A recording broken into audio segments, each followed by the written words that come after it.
ناظرین کرام، صلاح الدین ایوبی کی تیسری قسط میں ہم آپ کو بتائیں گے حکمران بننے کے بعد صلاح الدین ایوبی کے خلاف ہونے والی خفیہ سازشوں کے بارے میں۔ صلاح الدین ایوبی اب عملی طور پر مصر کا خود مختار حکمران بن چکا تھا۔ حکمران بنتے ہی صلاح الدین ایوبی کی آزمائش شروع ہو گئی۔ دولت عبیدیہ کی سرکاری مشینری، جو عقائد کے لحاظ سے اسماعیلی شیعہ تھے، ایک ٹیڑھی کھیر ثابت ہوئی۔ عبیدی امراء صلاح الدین ایوبی کو بحیثیت وزیر اپنا غلام بنانا چاہتے تھے، مگر یہاں معاملہ بالکل مختلف تھا اور مکمل انتظام صلاح الدین ایوبی کے ہاتھ میں تھا۔ انہوں نے صلاح الدین ایوبی کے خلاف خفیہ طور پر سازشیں شروع کر دیں۔ دولت عبیدیہ میں شاہی محلات کے داروغہ کو معتمد الخلافہ کہا جاتا تھا، اور یہ منصب عموماً سیاہ فام خواجہ سراؤں کے پاس ہوتا تھا۔ ان دنوں یہ عہدہ ایک حبشی جوہر کے پاس تھا جس کا اصل نام تواشی تھا۔ تواشی نے عبیدی امراء سے مل کر نصرانیوں کو حملے کی دعوت دی۔ انہوں نے منصوبہ یہ بنایا کہ صلاح الدین ایوبی نصرانیوں سے مقابلہ کے لیے قاہرہ جائے گا تو وہ پیچھے رہ جانے والے شامیوں کو قتل کر دیں گے، اور صلاح الدین ایوبی کی فوج پر اس وقت پیچھے سے حملہ کریں گے جب وہ نصرانیوں سے لڑ رہا ہوگا۔ تواشی نے اس مقصد کے لیے نصرانیوں کو ایک خط بھیجا، مگر اس کا قاصد پکڑا گیا اور یوں یہ سازش ناکام ہو گئی۔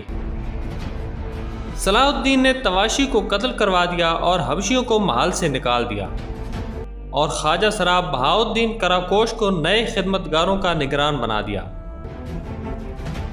حبشیوں سے تواشی کا قتل برداشت نہ ہوا، اور تقریباً 50,000 حبشی صلاح الدین ایوبی کے خلاف ایک میدان میں جمع ہو گئے۔ شامی فوج نے ان کی سرکوبی کے لیے حملہ کر دیا۔ دونوں طرف سے بے شمار افراد مارے گئے۔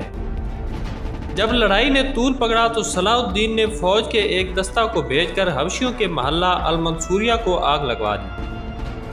حبشیوں نے جب یہ خبر سنی تو گھبرا کر ہتھیار ڈال دیے۔ صلاح الدین نے انہیں جیزہ اور بالائی مصر بھیج دیا، جہاں موقع پا کر صلاح الدین کے بھائی توران شاہ نے ان کا مکمل طور پر خاتمہ کر دیا۔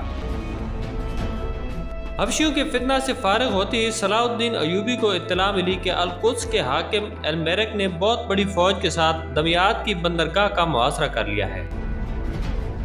اس کی مدد کے لیے یورپ سے 220 جہازوں پر مشتمل ایک بحری بیڑا بھی پہنچ چکا تھا۔ صلاح الدین ایوبی اس نازک صورتحال میں اندرونی سازشوں کی وجہ سے مصر کو نہیں چھوڑ سکتا تھا۔ ان حالات میں صلاح الدین نے فوج کو ہر قسم کے سامان رست کے ساتھ دمیاط روانہ کر دیا۔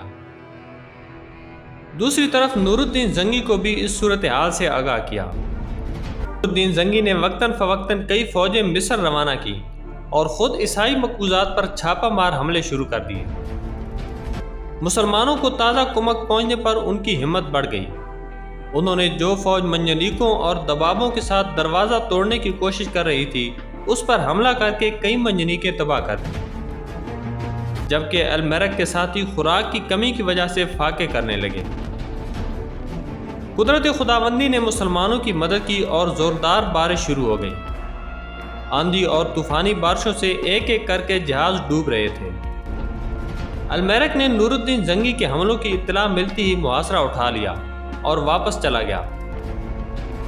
نصرانیوں کے اس حملے کے بعد صلاح الدین ایوبی نے عیسائیوں کے مقبوضہ علاقوں پر حملے کر کے کئی فتوحات حاصل کی، لیکن پھر مصر کے اندرونی مسائل اور شام کی سیاست میں ایسا پھنسا کہ برسوں تک دوبارہ عیسائی مقبوضات کو فتح کرنے کا موقع نہ مل سکا۔ عازد کی موت کے بعد عبیدیوں کی رسمی خلافت کا دور بھی ختم ہو گیا۔ اب صلاح الدین ایوبی مصر کا مکمل حکمران بن چکا تھا۔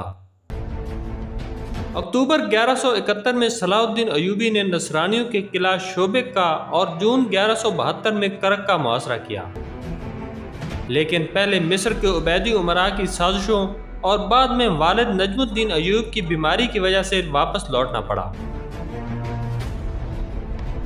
محاصرے کے دوران نور الدین زنگی اپنے سپہ سالار صلاح الدین ایوبی سے ملاقات کا خواہش مند تھا، لیکن صلاح الدین ایوبی کی واپس لوٹنے کی وجہ سے ملاقات نہ ہو سکی، جس وجہ سے دونوں کے درمیان غلط فہمی پیدا ہو گئی۔ لیکن نجم الدین ایوب کی وفات پر اس غلط فہمی کا ازالہ ہو گیا۔ نجم الدین ایوب کی وفات کو 6 ماہ ہی گزرے تھے کہ صلاح الدین ایوبی کے خلاف سازشیں اور بغاوتیں شروع ہو گئیں۔ سوڈان کے حبشیوں اور غلاموں نے غنڈوں کی بڑی تعداد کے ساتھ مصر کے سرحدی علاقے پر حملہ کر کے سعید پر قابض ہو گئے۔ سرحد کے نگران کنز الدولہ کی مدد کے لیے پہلے شجاع بلبکی کو بھیجا گیا، جو کامیاب نہ ہوا۔ اب صلاح الدین نے اپنے بھائی توران شاہ کو ایک بڑا لشکر دے کر بھیجا۔ سخت لڑائی کے بعد سوڈانی پسپا ہو گئے۔ اس فتنے کے ختم ہوتے ہی ایک اور بغاوت کی چنگاریاں سلگنے لگیں، جسے پچھلی حکومت کے وفادار امراء اور مبلغین ہوا دے رہے تھے، جن میں امارہ نامی یمنی دانشور پیش تھا۔ امارہ نے صلاح الدین کے بھائی توران شاہ سے تعلقات بڑھائے اور اسے یمن پر حملہ کرنے کے لیے اکسایا۔ صلاح الدین ایوبی کی اجازت ملنے پر توران شاہ نے یمن پر حملہ کر کے فتح کر لیا۔ جب توران شاہ یمن میں فتوحات میں مشغول تھا، ادھر سازشی شام اور سسلی کے حکمرانوں کو مصر پر حملے کی دعوت دے چکے تھے۔ طے یہ پایا کہ جب مصری فوج نصرانیوں کو روکنے کے لیے قاہرہ سے نکلے گی تو باغی سالار اپنے سپاہیوں کے ساتھ صلاح الدین ایوبی کو گھیر کر قتل کر دیں گے۔ مگر اللہ تعالیٰ کو مسلمانوں کی بھلائی منظور تھی اور یہ سازش بھی ناکام ہوئی۔ ہوا کچھ یوں کہ شام کی عیسائی ریاست کا ایک قاصد حسب معمول صلاح الدین سے ملاقات کے بعد سازشیوں سے ملنے چلا گیا۔ اس دوران صلاح الدین کے شامی جاسوسوں نے مصر پر فوج کشی کی تیاریوں کی اطلاع دی۔ اس خبر کے ملتے ہی صلاح الدین نے ایک شخص کو سفیر کی جاسوسی پر مقرر کیا۔ جاسوس اور وزیر اعظم قاضی فاضل کی مدد سے تمام سازش بے نقاب ہو گئی۔ تمام سازشیوں کو ان کے گھروں کے سامنے پھانسی پر لٹکا دیا گیا۔ شام کے نصرانیوں کو سازش کی اطلاع مل گئی تو انہوں نے فوج کشی نہ کی، لیکن سسلی اور یورپ کے حکمرانوں کو اس کی کوئی خبر نہ تھی۔ وہ 200 بحری جہازوں کا بیڑا مصر روانہ کر چکے تھے۔ اس حملے سے پہلے نور الدین زنگی خناک کے موذی مرض میں مبتلا رہنے کے بعد 14 جون 1174 کو اس دنیا فانی سے رخصت ہو گئے۔ ناظرین، آج کی ویڈیو میں بس اتنا ہی۔ اگلی ویڈیو میں پھر حاضر ہوں گے، تب تک کے لیے اللہ حافظ۔